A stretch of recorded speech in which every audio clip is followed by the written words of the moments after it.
All right, here we are. We're back. We're looking at continuity again. This is continuity part 2. So we've been talking about continuous functions. Where is it continuous? Where is it not continuous? That definition being that a function is continuous where the limit from both the left-hand side and the right-hand side of f of x is equal to the value of f of x. So probably a better example, where'd it go? There we are. Is this function on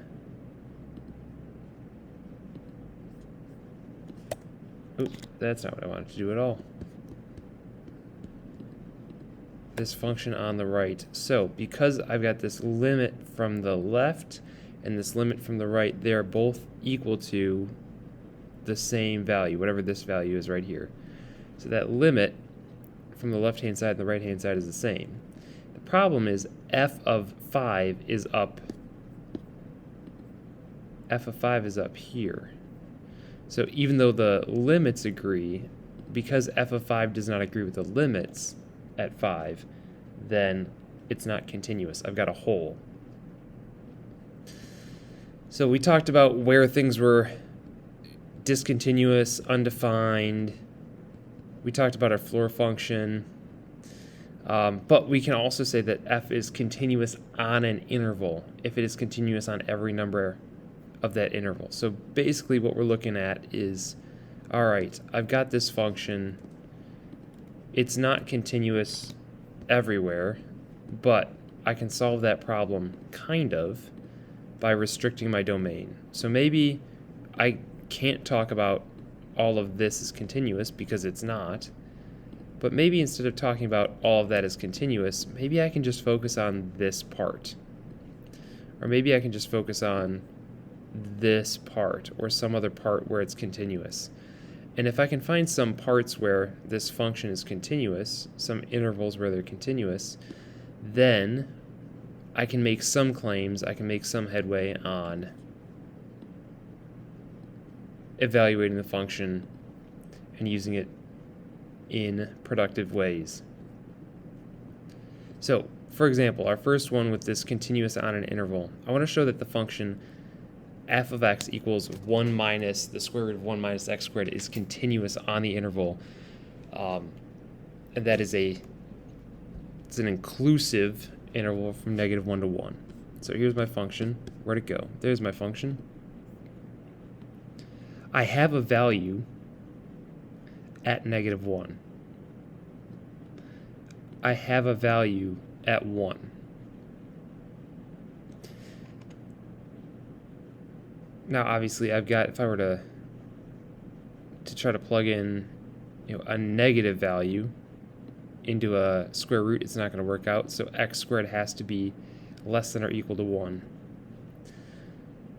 So one of the things we need to note is, from our definitions, if f is defined only on one side of an endpoint of the interval, which it is here, right? I've only got a right-hand limit in the negative. I've only got a left-hand limit for 1, 1. We understand continuous at the endpoint to mean continuous from the right or continuous from the left. So we don't have to worry about the fact that there is no left-hand limit past -1 or any right-hand limit past +1. Don't have to worry about that.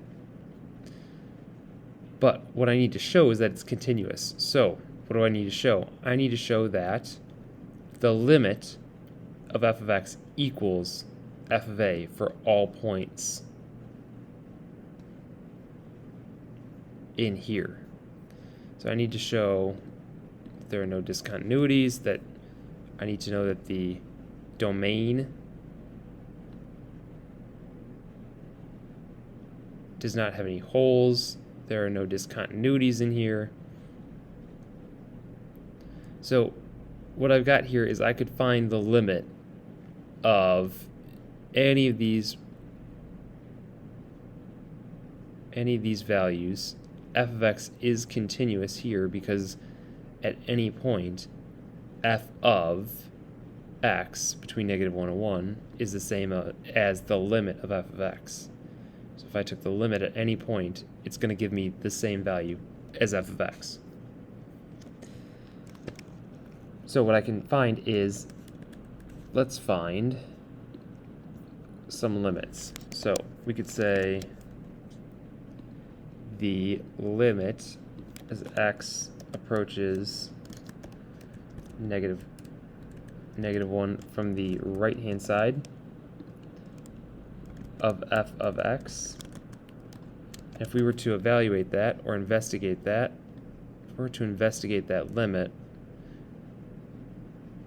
the limit of limit of f of x as x approaches negative 1 is 1. So that right-hand limit, positive 1. So that right-hand limit as I approach negative 1 is positive 1. Okay, and I could try that by, if I wanted to do it algebraically, what I can do is I can show that if I type in 1 minus the square root, 1 minus the square root of 1 minus, and now this would be negative 1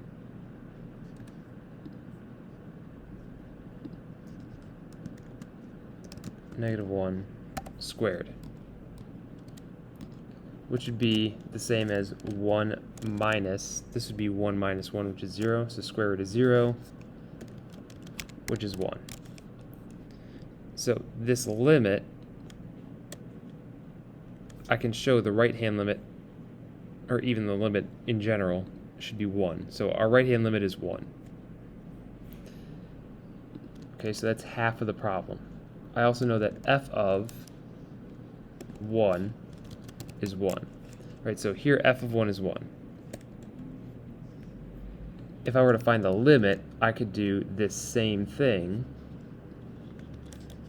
but, plug in a negative 0.999, and you get essentially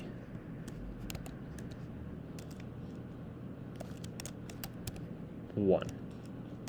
Because if you have enough 9s there, this is essentially still going to be 1. 1 minus 1 is still 0. And if you take the square root, it's going to be arbitrarily close to 0. So 1 minus 1 minus 1, 1 minus square root is 0, would give you 1.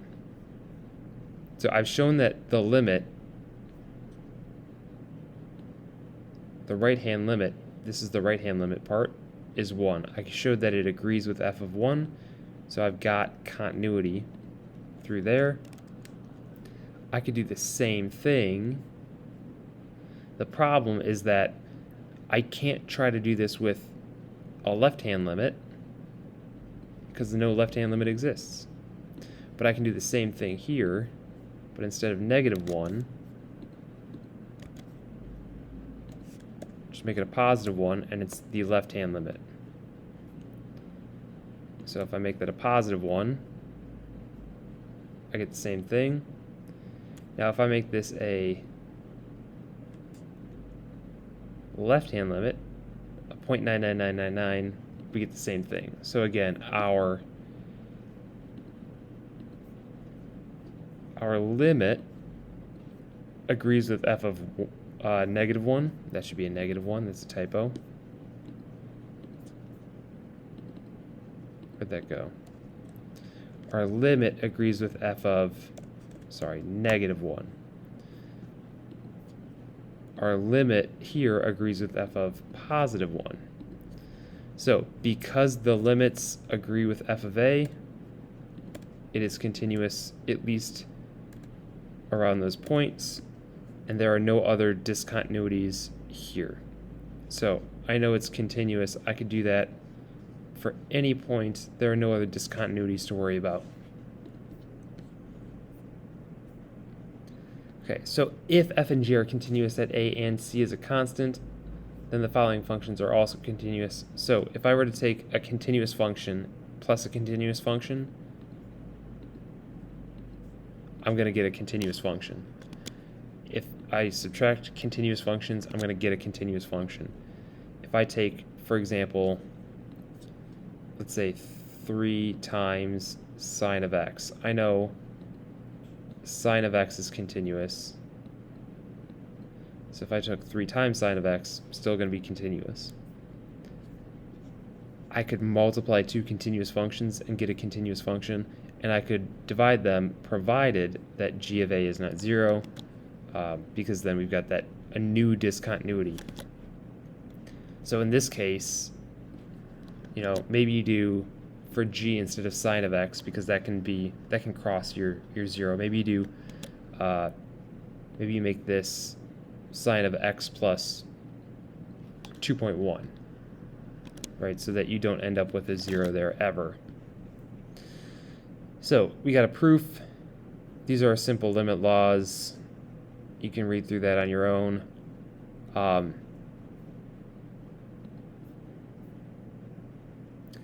Our theorem here says that any polynomial is continuous, but again, kind of like when we looked at what gave us discontinuities, this is a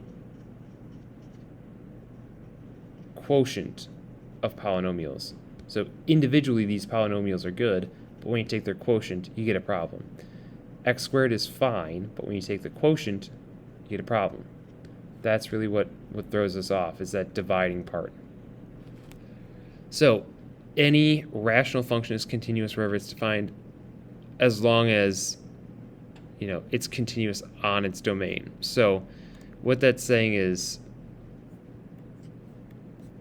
with the exception of like this hole that we had here, or these holes that I have here, wherever it's defined, our polynomials are going to be continuous.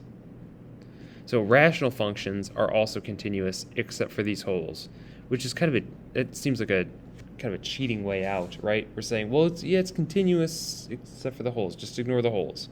But if you ignore the holes, everywhere else it's going to be continuous for a rational function, because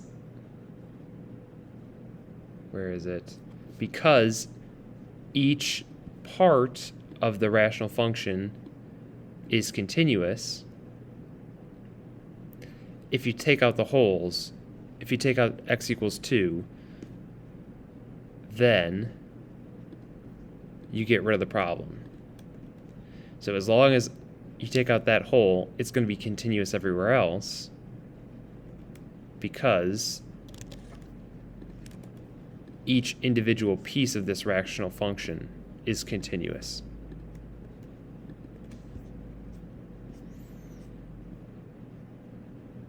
And then we have a proof there. Okay, so our rational functions. Rational functions, quotients of polynomials where p of x and q of x we know are defined everywhere. So if I want to find the limit as x approaches -2, then let me go back to my graph. It's this function, -2. What happens at -2?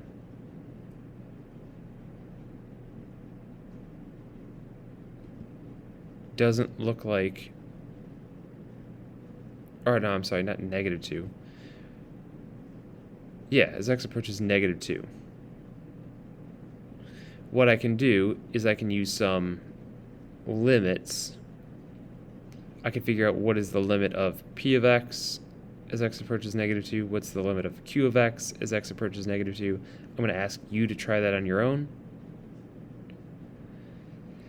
And then on example 6, where is this continuous? Basically,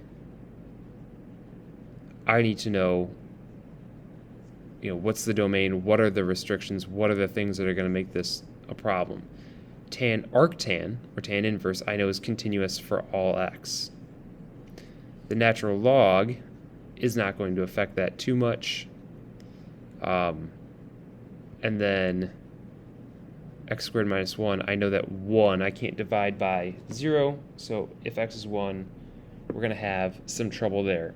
So I want to know for what other values is this continuous. So what I would want as an answer is something like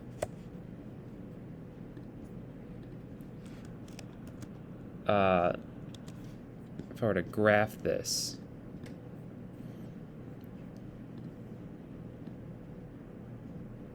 I can see that I've got some problems here where I've got this asymptote at 0, and I've got an asymptote at 1. So from 0 to 1, not inclusive, I'm all good. From 1 to infinity, I'm all good. So I have problems at 0. I have problems at 1. But I'm good from 0 to 1, I'm good from 1 to infinity. So on that problem, where is it defined? It's defined on the x such that you got 0 is less than x is less than 1. Take the union of that set with the set all values for x such that x is greater than 1. Or you could say 1 is less than x is less than infinity. I don't know where the infinity symbol is right off the top of my head. All right, evaluating our limit. I'm going to ask you to try that one on your own, and we'll talk about it tomorrow, and I will see you then.